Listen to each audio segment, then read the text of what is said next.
Gracias. Bueno, como le estaba comentando de nuestro proyecto de investigación, en línea de lograr ello, de realizar ello, hemos planteado algunos objetivos, que es precisar la importancia del ecosistema de las lomas en la ciudad de Lima, reconocer los antecedentes fácticos, legales, sociales y ambientales en torno a las invasiones de las lomas, eh, y las invasiones, analizar el estado actual de la cuestión, entre otros. En esta línea tenemos algunas preguntas. A modo de contextualización, ¿nos podría comentar un poco sobre la problemática de tráfico de terrenos y las posesiones informales y su relación con el crecimiento urbano y las políticas de vivienda en Lima?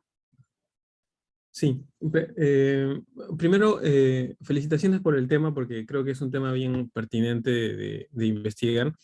A veces en nuestra facultad los temas que trabajamos son un poco más en abstracto y que puedan hacer una investigación sobre algo que tiene una repercusión tan directa en las ciudades y en la sociedad es muy importante, así que les felicito por eso. Em, de lo que me preguntas, les comento un par de puntos y ya ustedes me dicen qué cosa podría ser más útil para ustedes para conversar, pero en cuanto a las políticas que hay respecto del tráfico de terrenos y a las invasiones en general, a las posesiones informales en general, eh, hay ha habido justamente un cambio de política bien fuerte que se ha dado este año 2021. Este año 2021 se ha aprobado en julio de este año una nueva política que se llama la Política Nacional de Vivienda y Urbanismo con horizonte al 2030. Esta es una nueva política nacional que lo que ha hecho es recoger en un solo instrumento tanto el análisis del problema de el crecimiento de las ciudades, como también las propuestas de respuesta que progresivamente se van a ir implementando, o sea que se tendrían que ir implementando de acá a los próximos 10 años, o incluso menos, porque ya está corriendo el tiempo. Y, y les comento un poquito qué propone. Lo que hace es un cambio de lo que anteriormente había, que era, primero, un pilar bien fuerte que hasta ahora tiene, es algo que todavía el Estado, la academia y en general la ciudadanía creo que tiene que pelear, que es que la, normalmente los políticos tienden a priorizar una respuesta al tema de las invasiones, al tema del tráfico de terrenos, a través de lo que se llama los títulos de propiedad, ¿no? Las acciones de COFOPRI, ¿no? Bueno, lo que normalmente ha sido COFOPRI, esas son transferencias de formalización de propiedades que luego han pasado a otras entidades, pero que es una cosa que viene en Perú con más fuerza desde los años 90. Entonces, y para que me entiendan un poco la lógica, en algún momento se pensó que las políticas de formalización de propiedad podían ser una respuesta a la forma en que crecen las ciudades en nuestro país, porque de algún modo reconocían una situación, digamos, fáctica de que las personas se han organizado, al menos han hecho urbanizaciones y han empezado a llegar a determinado nivel de desarrollo de sus barrios y demás.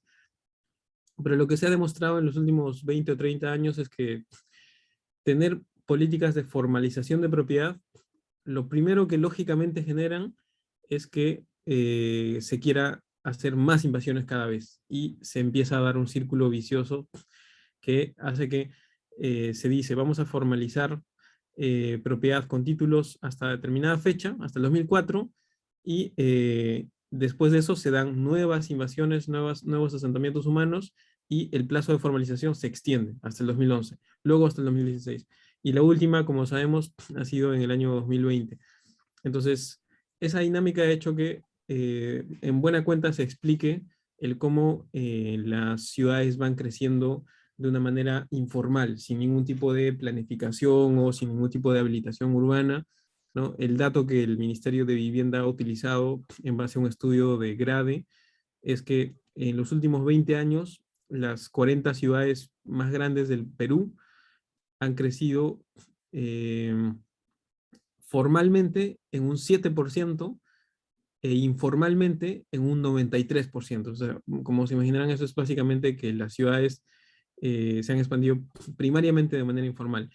Y eso, ese es el fenómeno que se da en las lomas, ¿no? Uno de los valores de la sociedad que se pierden o se ponen en peligro con ese crecimiento informal, no planificado, digamos, es las áreas con un valor natural, las áreas con un valor cultural también, y en general espacios de la ciudad que podrían aprovecharse de otro modo, y además el tema de que cuando las ciudades van creciendo demasiado, son más difíciles de administrar en términos de transporte público, servicios públicos como agua, saneamiento. Eso es un poco la dinámica que se está dando, y eso lo ha empezado a cambiar esa política que se ha aprobado este año, pero eso ahora la parte que viene es que se implemente, ¿no? Que eso es en lo que tenemos que estar todos atentos, ¿no? Eso como unas ideas generales, tal vez ustedes me dicen qué es lo que puede ser más útil, pero ese es el cambio de política que está habiendo actualmente en cuanto a los temas de ciudades. Sí, justo de lo que acaba de comentarnos, por así decirlo, de la formalización de la informalización, que en realidad vendría, por ejemplo, con la ley 31056, que amplía los plazos de la titulación de terrenos ocupados por posesiones informales, que es vigente desde octubre de 2020, y la ley 2868/7, la ley de desarrollo y complementaria de formalización de la propiedad informal y el acceso al suelo y dotación de servicios básicos. ¿Usted qué opina acerca de esas leyes y cómo estas afecta, en el caso específico, a la protección de ecosistemas frágiles como las lomas de Mancaes? Claro, esas leyes más o menos recogen en norma, o sea, es decir, en norma jurídica, estas políticas que les comenté que había, ¿no? Y que Mm, bueno, y que todavía va a ser todavía la discusión política que va a haber, que básicamente es las normas de formalización de propiedad, las que has mencionado, y la que has mencionado, la 31056, es la del 2020, la última en que se extiende, ¿no? Entonces, y eso es una cosa que viene en Perú bien fuerte desde los años 90, donde se fundó COFOPRI, ¿no? Esto es con cooperación internacional y bajo la influencia de las ideas, entre otros, ¿no? De Hernando de Soto, que tenía esta idea que quizás podía tener cierta lógica en su momento, de que las personas, al no tener título de propiedad, si les das título de propiedad, van a poder entrar al mercado, a poder utilizar ese título de propiedad para poder desarrollarse. Eso ya a estas alturas de la historia ha quedado más o menos refutado, porque lo que sucede más bien es que esos títulos de propiedad se vuelven informales muy rápidamente, y más bien el hecho de que uno tenga la expectativa de recibir un título de propiedad, lo que genera es un proceso, digamos, más grande de mayores invasiones y desarrollo a través de posesiones informales, ¿no? Pero de ahí viene, ¿no? E incluso viene de mucho antes, desde los años 60, donde hubo una primera ley, la 13517, del año 1963, si no me equivoco, que es una ley en donde primero se pensó en esto de formalizar las barriadas. Esa es la ley orgánica de barriadas, que viene de los años 60, pero en aquella ocasión lo que tenía como virtud, al menos esa política que se hizo en los años 60, fue que se daba títulos de propiedad, pero además se daba algunas alternativas de vivienda, para que las personas, si bien, digamos, se podían formalizar las propiedades, se hacían lo que se llaman las urbanizaciones populares. Entonces el Estado ayudaba en la realización de urbanizaciones populares para la gente de menores recursos, cuyos, digamos, recursos tal vez no daban para llegar al crédito para sacar una hipoteca y demás. Entonces era una solución más integral. De todo eso, luego con el pasar de las décadas, ya toda esa parte positiva que tenía ese régimen se dejó de lado, y quedó solamente el tema de formalizar la propiedad, y eso es lo que ha generado ciudades tan caóticas pues como Lima, ¿no? Entonces, eso es todo eso que les estoy comentando en leyes es la ley que has mencionado, la 31056, pero que de nuevo eso ya se ha empezado a transformar con nuevas normas y nuevas políticas, ¿no? Que es la Política Nacional de Vivienda y Urbanismo, y la Ley de Desarrollo Urbano Sostenible, que ha sido aprobada también en julio de este año, ¿no? En el último mes del gobierno de Sagasti, ¿no? ley 31313, ¿no? Ley de Desarrollo Urbano Sostenible. Pero en ese proceso estamos, ¿no? Y eso es algo que va a ir sucediendo en los siguientes años, ¿no? Ujú. No sé si usted sabe, de hecho, supongo que sí debe saber que últimamente las municipalidades también han estado otorgando certificados de posesión y se han emitido ordenanzas municipales hablando de ello. Una de estas es, por ejemplo, la ordenanza 515-2017 del distrito de Rímac. Quisiera saber si la Política Nacional de Vivienda y Urbanismo plantea herramientas específicas para no permitir ello. O sea, claro, si establece mecanismos para que se imposibilite la entrega de estos certificados de posesión, o si nosotros desde la ciudadanía civil podríamos exigir algún mecanismo para que no se sigan otorgando.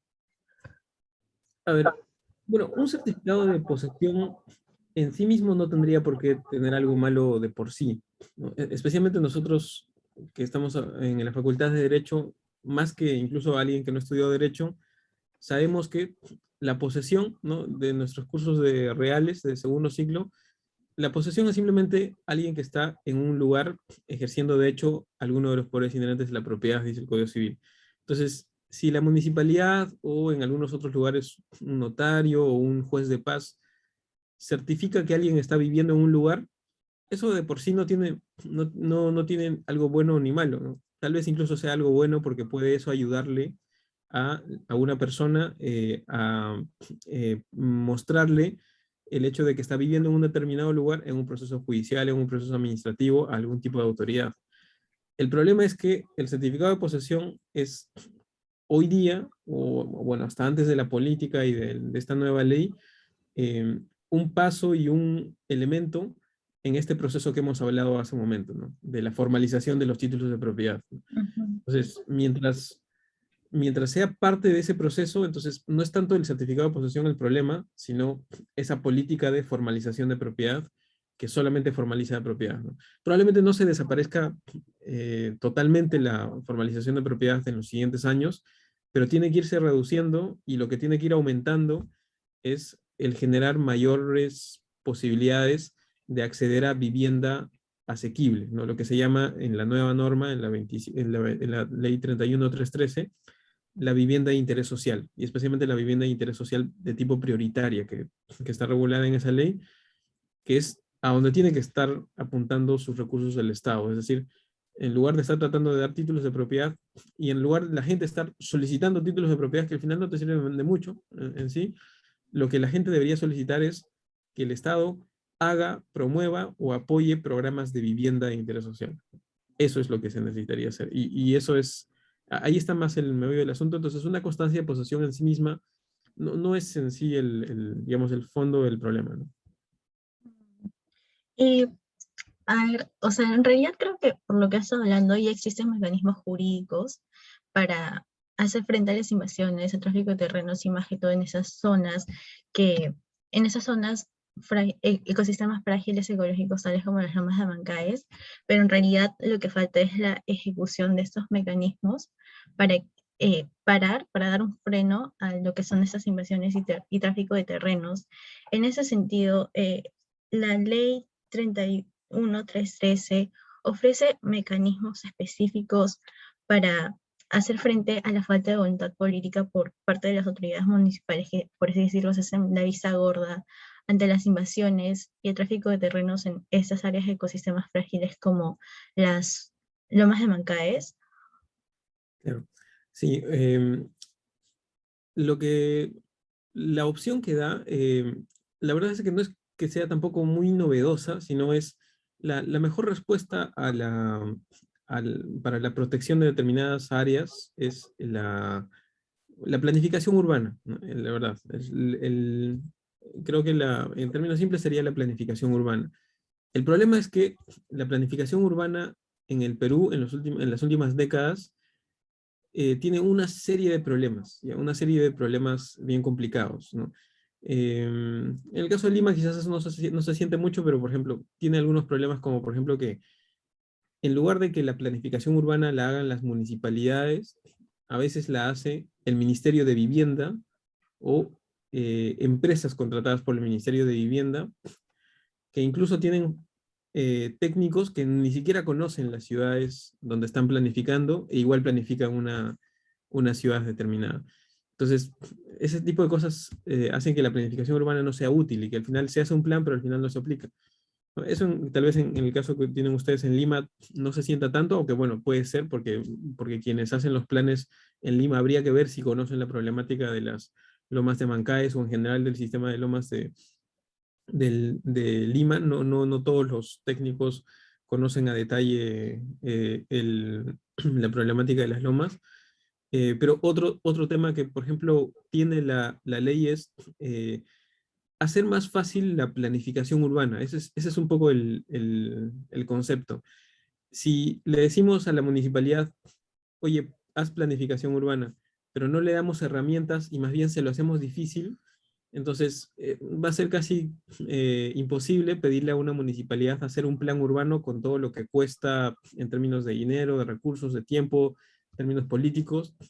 Entonces, difícil ahí exigirle algunas cosas y bueno, igual se les puede exigir, pero para ser realistas, se les tiene que dotar de herramientas a las municipalidades, ¿no? Entonces, eso es lo que hace la ley de desarrollo urbano sostenible. Lo que les dice, por ejemplo, a las municipalidades es, si tú haces tu plan urbano, ¿no? Y por ejemplo en Lima lo están haciendo ya el plan de desarrollo metropolitano, pero ese va a tener a su vez planes de desarrollo urbano que lo van a desarrollar. Si tú haces ese plan de desarrollo urbano municipalidad, lo que, lo que regules y pongas en ese plan lo tiene que recoger el Ministerio de Economía en su sistema de programación multianual de inversiones. Es decir, el sistema de inversión pública, que es el InvierteP, con la ley se conecta con los planes urbanos.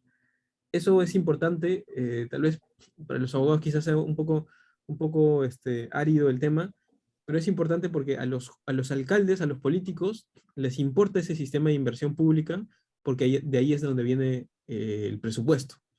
Para pedir presupuesto para las obras, para las cosas que necesitan hacer, todo se hace a través del sistema de inversión pública.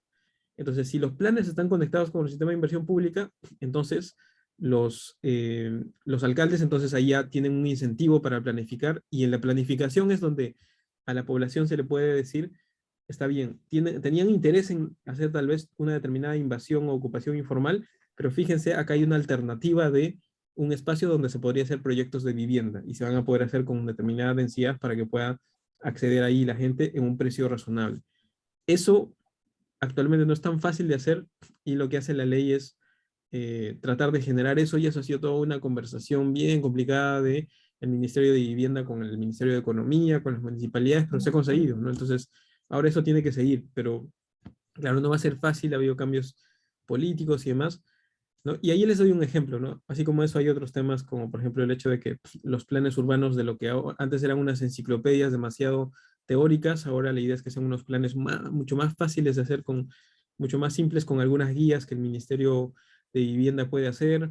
También el hecho de que si es que hay suelos que se llaman en la ley 31313, suelos de conservación, por ejemplo, entre ellos entran las lomas, en esos suelos de conservación también hay mecanismos de sanción, ¿no? De si una municipalidad da algún título, hasta una constancia de posesión podría ser, en una zona que es suelo de conservación, hay posibilidades de sanciones pecuniarias y hasta penales para los funcionarios, ¿no?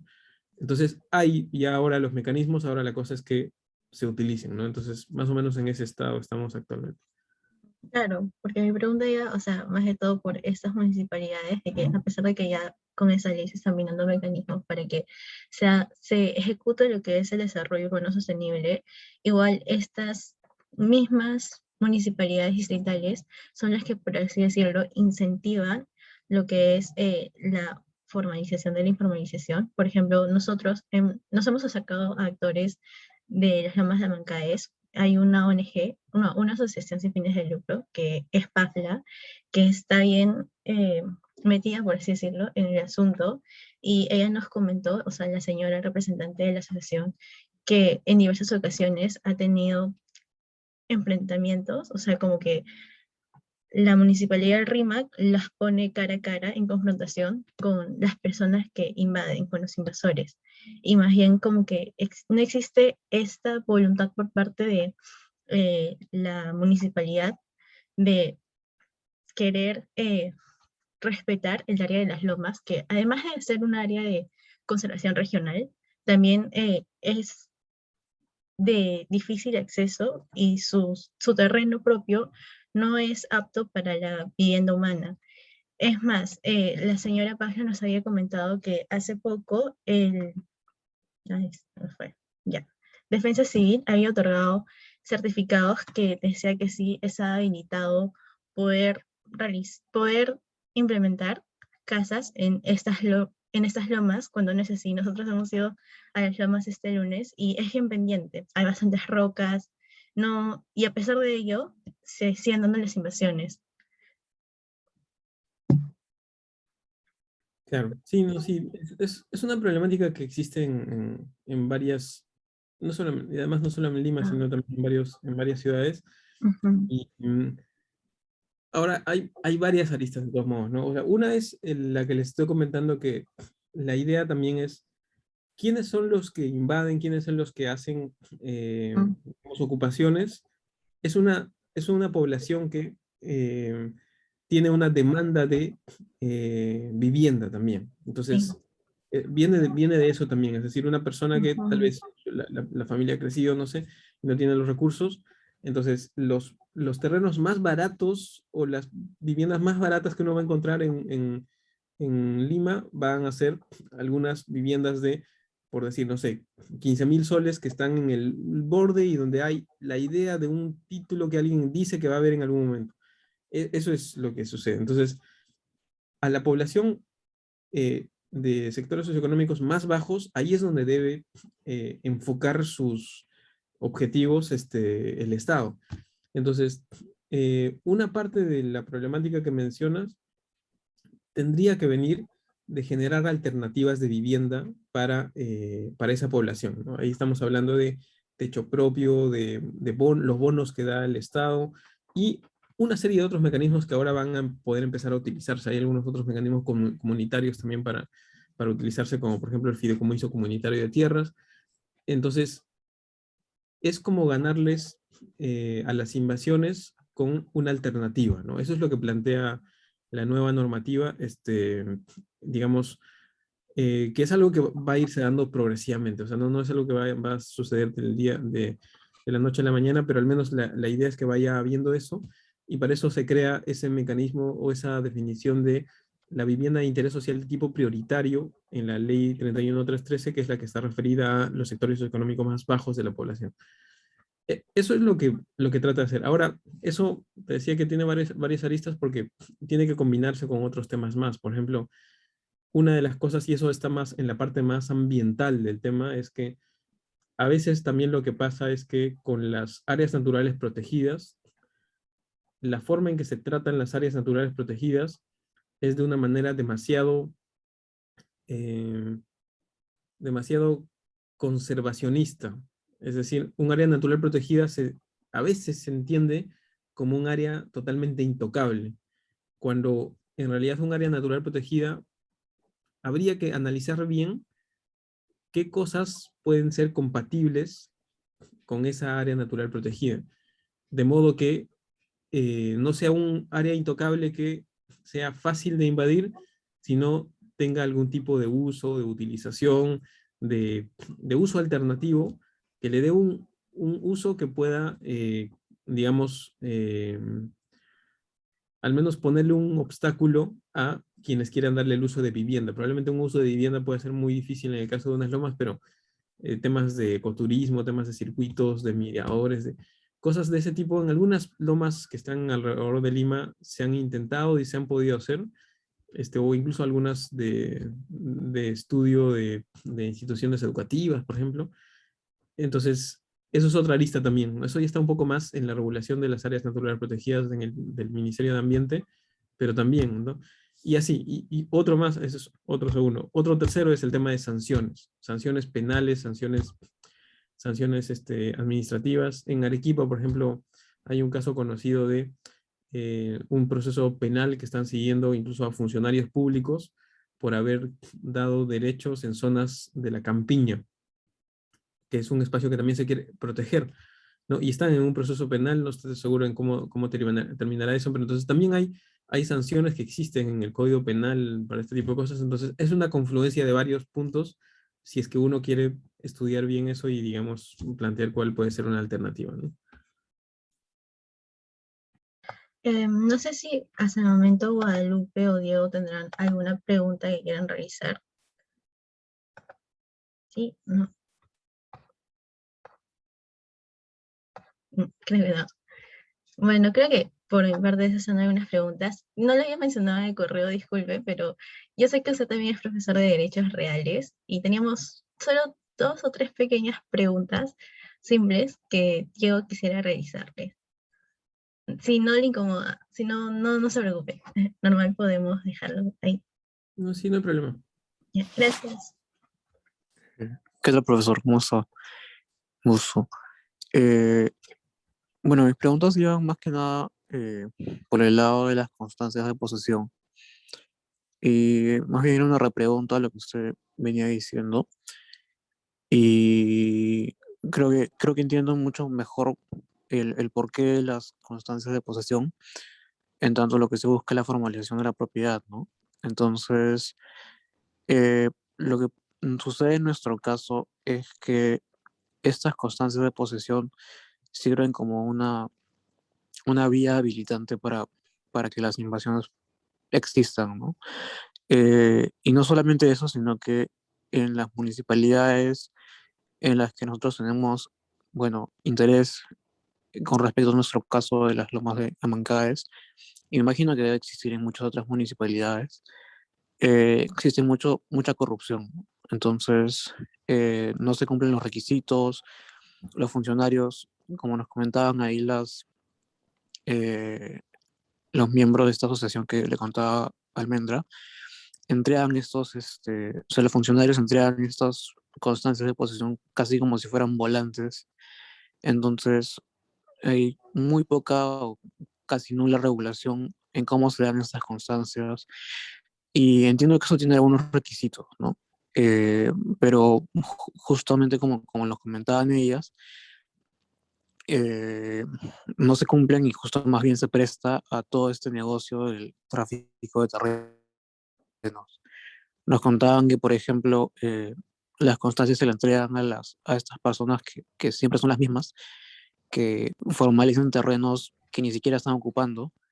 Entonces, eh, ¿cómo podemos enfrentar este problema que, según usted nos comenta y según nosotros ya entendemos mejor, no es negativo? O sea, no, el hecho de entregar una constancia de posesión no es ilegal, pero ¿cómo podría combatirse este problema de que tenga una doble cara, ¿no? Que se preste también a algo, a un delito, realmente? Sí, bueno, las constancias de posesión, yo les he dicho, digamos, lo que desde el punto de vista de las normas serían, no solamente una certificación de que alguien está viviendo ahí y eso no debería ser ni positivo ni negativo, ¿no? Eso es hablando desde el derecho formal, digamos, digamos, eso es lo que dicen las normas, lo que es la posesión en el ordenamiento jurídico. Sin embargo, ya entrando un poco más en el tema, ya con un ojo un poco menos jurídico y un poco más sociológico, la verdad es que y eso creo que la experiencia que están teniendo en sí es una que ya quisiera yo que todos mis estudiantes la tuvieran para ver cómo es la posesión en los hechos, cómo es la propiedad en los hechos, cómo son las invasiones, así que eso creo que es invaluable lo que están haciendo. Es que a pesar de solo ser una constancia de posesión, es decir, una situación de hecho, cuando una persona, una familia eh, recibe una constancia de posesión, no se siente que sea solamente un poseedor, sino siente que tiene como un título de propiedad como inacabado, pero que está en el proceso de llegar a ese título de propiedad. ¿Por qué? Porque, digamos, la constancia de posesión es algo que es parte de ese proceso que en Perú y en otros países en Latinoamérica también, el volverse propietario no es un proceso que uno compra y ya es propietario, ¿no? En Perú hay un proceso más largo, una organización, una asociación de vivienda, luego se hace una invasión, se tiene una constancia de posesión, luego hay una factibilidad de servicios, ¿no? Entonces, la constancia de posesión está conectada con el poder acceder a agua, a poder acceder a servicios, ¿no? Luego, tal vez la posibilidad de que uno lo formalice en la propiedad. Entonces, eso ya linda con la parte no tan jurídica del tema, sino la parte más de sociología jurídica, digamos, ¿no? De lo que significa una constancia de posesión para las personas, ¿no? Entonces, mi respuesta inicial que les decía es en base al derecho puro, pero el derecho no es puro cuando uno lo mira en la sociedad. Entonces, eso creo que ustedes lo están viendo ahí de todas maneras. Ahora, a la pregunta que haces, dos cosas, ¿no? Uno es que en el corto plazo, que haya un tema de corrupción de por medio y demás, eso, la respuesta más sencilla y más rápida es las cuestiones de sanciones, ¿no? De sanciones administrativas, penales, de Contraloría a los funcionarios públicos, ¿no? Eso, la verdad, a los funcionarios públicos normalmente sí tiene mucha llegada, eso normalmente también tiene que ver con presión popular también, y a veces en esto, lamentablemente, están involucrados, a veces, como has mencionado también, ¿no? No necesariamente gente que necesita una vivienda realmente, sino también gente que está especulando, ¿no? Está tratando de conseguir algún terreno adicional del que es en el que vive, ¿no? Pero bueno, las sanciones penales, las denuncias, ¿no? Las quejas a Contraloría son una cosa que, digamos, en el corto plazo funciona. Pero en el mediano plazo, no es tanto atacar el tema de la constancia de posesión, sino lo que decía más temprano, ¿no? Atacar el sistema ese que hace que si tú empiezas a ocupar espontáneamente y contra la ley, igual poco a poco vas a poder llegar a la formalización de la propiedad. Entonces el problema es la formalización de propiedad. El problema es ese sistema de formalización de propiedad que hemos ido heredando y hemos ido pensando que eso es lo que se soluciona todo, ¿no? Que eso es lo que va a responder todo, y no respondiendo con lo otro que es lo alternativo, que es la vivienda, ¿no? Generar alternativas de vivienda. Entonces, ese ya es el problema más estructural. Parte de eso lo ha cambiado la Política Nacional de Vivienda y Urbanismo, pero ahora pues tiene que implementarse y tenemos que estar la ciudadanía atentos a que se implemente, ¿no?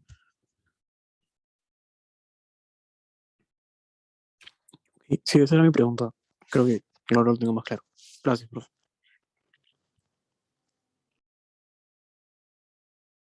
Entonces, creo que esas serían todas las preguntas para en breve entrevista. Dije que era breve.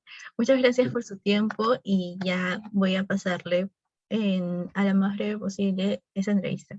Hasta luego. Gracias. Gracias, suerte.